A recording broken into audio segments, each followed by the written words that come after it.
The way the Rangers took care of business at the Garden in games 1 and 2 against the Capitals is giving the city 1994 Rangers vibes.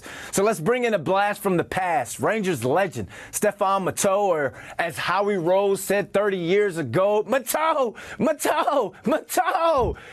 How you doing there, sir? Thanks for jumping on with us. Are you impressed with the intro?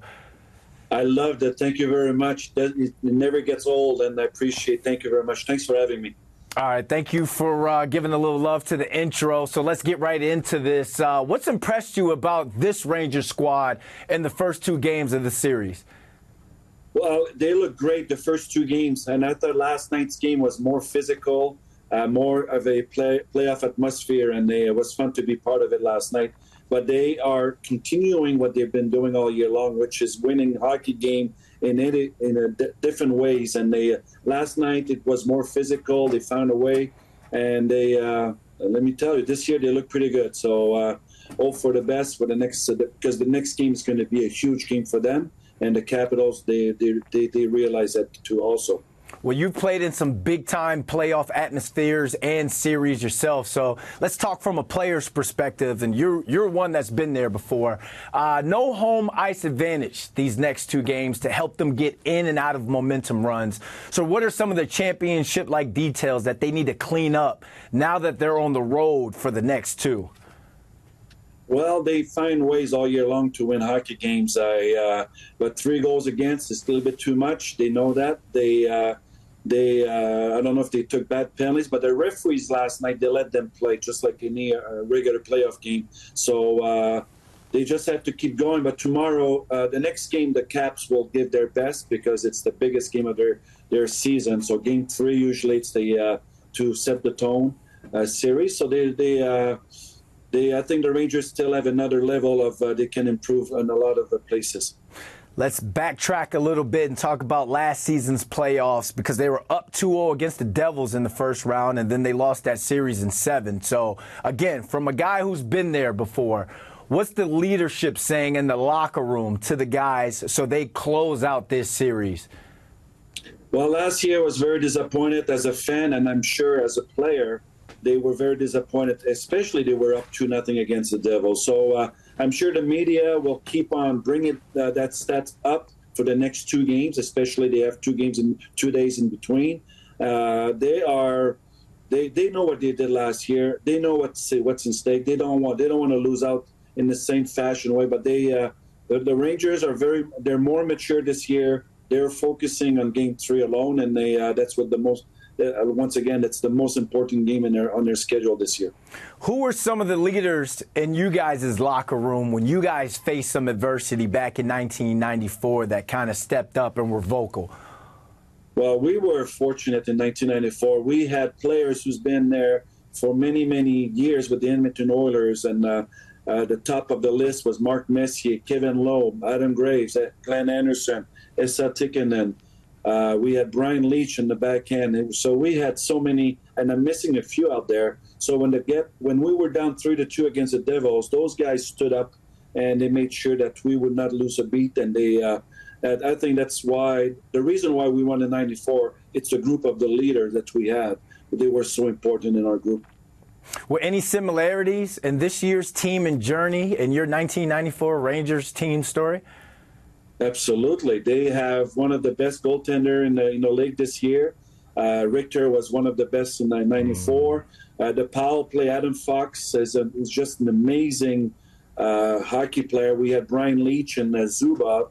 And up front, we had Messier. We had Kovalev. Kovalev reminds me of Panarin a lot. So they're very skilled, high-skilled players. And Kreider, he reminds me of Adam Graves. So there's a lot of players who looks the same look, and that's why I think they're going to go far. But let's not try not to pass the game 3 on Friday. But they look similar than us in 1994. See, I'm media now, but you're speaking like a true player. One game at a time before we look ahead. Yeah. Absolutely love it. And I'm sorry, but the media in me has to look ahead a little bit because we're going to have fun with this one. Let's say this team does make it to the Eastern Conference Finals. Who on this squad is most likely to score 2 overtime goals in that series to send them to the Stanley Cup final? Like, who would you say is going to have Matteau moments? That would be awesome because it's been forever. I think Vincent Trocheck, he is an incredible hockey player. Now, I don't think people give him as much credit. He's been incredible defensively and offensively. He's not the biggest player out there.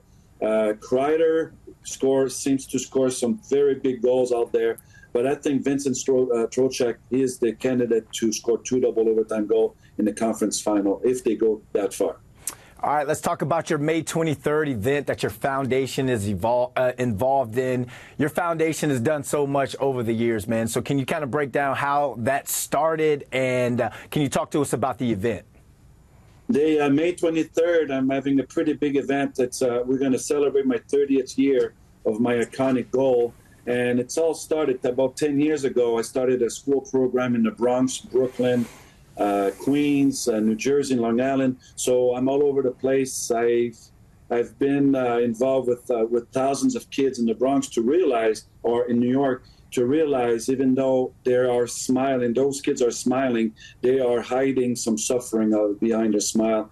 Find out some of them are starving, some of them they only have one T-shirt on their back for the week, for the next month or so. It's very sad to hear all those sad stories. So my foundation, what we want to do, what we've been doing, it's to provide families in need, kids in need. We try to find some positive program. I also have a hockey program with them. So May 23rd, we're going to be raising more money with the help of my ex-teammates. Adam Graves going to be there, Mike Richter, my best friend Pierre Turgeon, who played for the Islanders, who we beat in the first round in '94, and also Jim Dowd.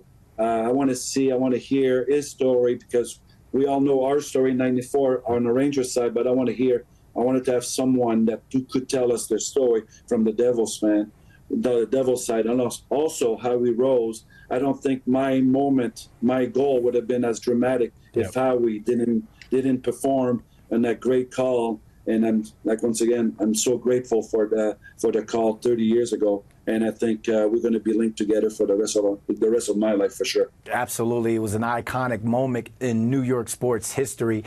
Before I let you go, how does it feel that your gift, playing a sport, you're able to use the sport and the platform to give back to the community?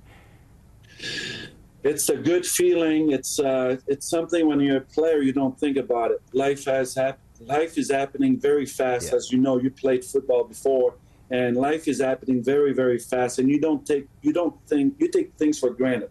But once you're retired, you want to have a purpose in life. And my purpose is to help out. And when I go through those schools, every single day now, that it's my joy, it's my pleasure, and I just want to help. And there's a lot of people out there, great people who wants to get on board and help out. So I'm very grateful for those moments. My dad says all the time, each one, reach one, teach one. Stephane, thanks for coming on with us, and looking forward to the event on May 23rd. Thank you very much. Thank you. Thanks for having me.